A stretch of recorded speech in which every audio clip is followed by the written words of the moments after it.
People అందరు ఎట్లున్నారు? Hope doing good.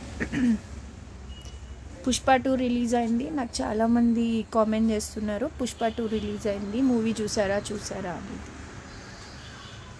Pushpa 2 movie గురించి ఒక అతను పుష్ప 2 మూవీలో నాకు పుష్ప 2 మూవీ వల్ల ఒక భర్త భార్యను కోల్పోయాడు, అలాగే అదే భర్త వాళ్ళ చిన్న కొడుకుని కూడా కోల్పోయాడు. కాబట్టి పుష్ప 2 మూవీ ప్రొడ్యూసరో పుష్ప 2 మూవీ అల్లు అర్జున్ ఫ్యాన్సో టీమో వాళ్ళకందరూ కానీ నాకు 10 కోట్ల జరిమానా ఇవ్వాలి అని చెప్పి అతను కోర్టులో కేసు వేశాడు, హ్యూమన్ రైట్స్లో కేసు వేశాడు.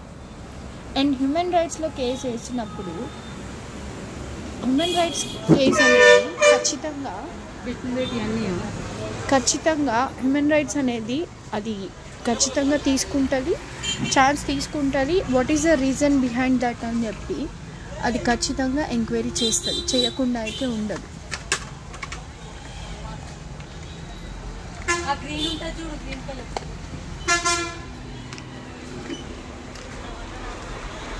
కాస్ట్ ఎంత చూసి ఇప్పుడు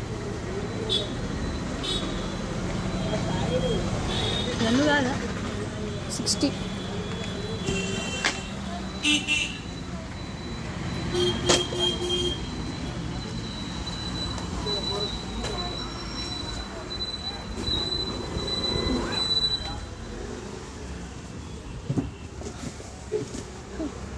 ఖచ్చితంగా అది యాక్షన్ తీసుకుంటుంది, అది అవుతుంది. కానీ మూవీ వాళ్ళు బెనిఫిట్ షో చూడడానికి వచ్చారంట ఒక ఫ్యామిలీ మొత్తం.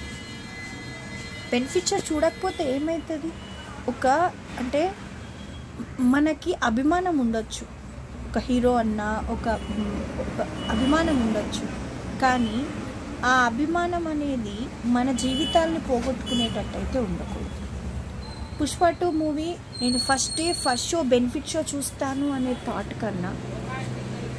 థాట్ కన్నా అది కావాలంటే కొంచెం క్రౌడ్ తగ్గినాక ఫ్యామిలీతో వదిలినప్పుడు క్రౌడ్ తగ్గినాక వెళ్ళొచ్చు.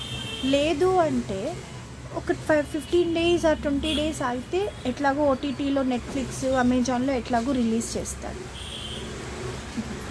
రిలీజ్ చేస్తే చూసొచ్చు. దానికోసం అని చెప్పి బెనిఫిట్ షోకి చిన్న పిల్లల్ని తీసుకుని వెళ్ళడం మరీ దారుణం.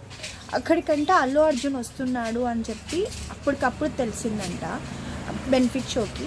సో హెవీ క్రౌడ్ వచ్చేసిందంట. ఆ క్రౌడ్లో తొక్కిసలాటలో తల్లి పడిపోయింది, తల్లితో పాటు వాళ్ళ సన్ కూడా పడిపోయాడు. తల్లి ఇమీడియట్గా అక్కడికక్కడ ఆమె తొక్కిసలాటలో పడి చనిపోయింది. వాళ్ళ కొడుకుని హాస్పిటల్లో వేశారంట. హాస్పిటల్లో ఏదో హాస్పిటల్ అన్నారు, అక్కడి నుంచి కిమ్స్ హాస్పిటల్కి షిఫ్ట్ చేశారంట. అతను కంటిన్యూస్గా వెంటిలేషన్ మీద ఉన్నాడంట. ఈరోజు అబ్బాయి కూడా చనిపోయాడంట. ఎంత దారుణం అంటే అసలు ఒక పుష్ప 2 మూవీ సినిమా హీరోలు అండ్ సినిమాని ఫస్ట్ షో చూడాలి అనే కాన్సెప్ట్లో ఒక జీవితాన్ని మొత్తం నాశనం చేసేసుకుంటున్నారు. దీనివల్ల చాలా అంటే అది ఎందుకో తెలియట్లేదు. ఉత్సాహం ఉండొచ్చు, చూడాలనే యాంగ్జైటీ ఉండొచ్చు, బట్ మన జీవితం ఆ చిన్న పిల్లోడి జీవితం అయితే పోయింది. ఆ తల్లి ఇప్పుడు వాడికి ఒక పాప బాబు అంట. ఇప్పుడు అతనికి వాళ్ళ పాపకి ఎవరింటికి ఆధారం అనేది లేకుండా పోయింది.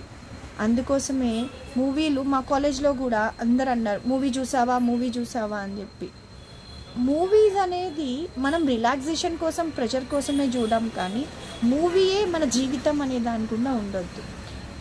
అంటే అది మనం రిలాక్స్ అవుతాము అంటే ఖచ్చితంగా చూడాలి. మనకు మూవీస్ అంటే ఇష్టం, అదే సాంగ్స్ అంటే ఇష్టం, సంథింగ్. నాకు పాలిటిక్స్ అంటే ఇష్టం. పాలిటిక్స్ కోసం మొత్తం నా కెరియర్ని నా దాన్ని నేను నాశనం చేసుకోవట్లేదు. నాకు వీలైనప్పుడు, నాకు ప్రెషర్గా వచ్చినప్పుడు మాత్రమే నేను వెళ్తున్నా. ద సేమ్ సినారియో ఏదన్నా మూవీ చూడాలి అనే ఒక థాట్ వచ్చినప్పుడు దాన్ని బట్టే మనం చెయ్యాలి. కానీ ఇట్లా బెనిఫిట్ షోలు దాన్ని చేయడం వల్ల అనవసరంగా జీవితాలు పోతున్నాయి. ప్లీజ్ కొంచెం ఆలోచించండి మూవీని చూసే ముందు.